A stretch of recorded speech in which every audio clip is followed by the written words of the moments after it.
కాకినాడ సూర్యారావుపేట కొత్తపేట శ్రీ నూకాలమ్మ అమ్మవారి ఆలయంలో ఆషాఢ మాసం పురస్కరించుకొని శ్రీ నూకాలమ్మ అమ్మవారు భక్తులకు శాకాంబరిగా దర్శనమిచ్చారు. ఆషాఢ మాసం 3వ ఆదివారం సందర్భంగా టూ టౌన్ నూకాలమ్మ అమ్మవారు శాకాంబరి దేవిగా భక్తులకు దర్శనమిచ్చారు. కాకినాడ పట్టణ గ్రామ దేవతగా పట్టణ ప్రజలు భావించే అమ్మవారి ఆలయాన్ని అతి సుందరంగా అలంకరించారు. ప్రజలందరూ క్షేమంగా ఉండాలని కోరుతూ ఆలయాన్ని పండ్లు, కూరగాయలతో అలంకరించారు. అమ్మవారిని భక్తులు దర్శించుకొని పులకించారు. జనసేన జిల్లా ప్రధాన కార్యదర్శి, ఉత్సవ కమిటీ అధ్యక్షుడు తలాటం సత్య, తలాటం నాని, మిత్ర బృందం కార్యనిర్వహణాధికారి ఉండవిల్లి వీర్రాజు చౌదరి ఆధ్వర్యంలో భక్తులకు దర్శనాలు, ప్రసాద వితరణ గావించారు.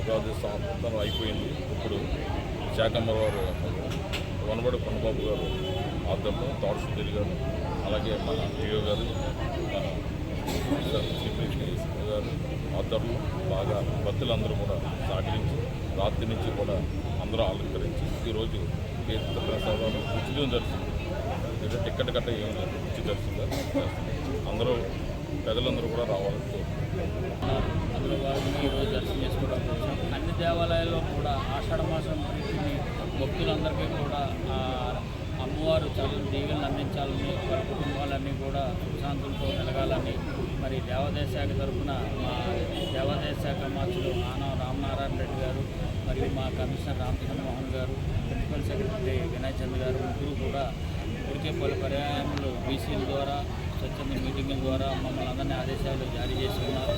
అందులో భాగంగా అన్ని అమ్మవారి దేవాలయాల్లో ఆషాఢ మాసంలో బాగా ఘనంగా ఉత్సవాలు నిర్వహించి ఏదో ఒక రోజు శాకాంబరి అవతారంగా భక్తులకు దర్శనమిచ్చే ఏర్పాటు చేయమన్నారు. అవన్నీ కూడా మా దేవాదాయ శాఖ కార్యనిర్వహణాధికారులు, అక్కడ స్థానికంగా ఉన్నటువంటి కమిటీ సభ్యులు, మరి స్థానిక శాసనసభ్యులు వారి యొక్క సూచనల ద్వారా మరి భక్తులందరికీ కూడా ఉచిత ప్రసాదము, ఉచిత దర్శనము, ఈ శాకాంబరి అవతారంలో అమ్మవారి దర్శనం అందరికీ కూడా కనువిందుగా చేసే విధంగా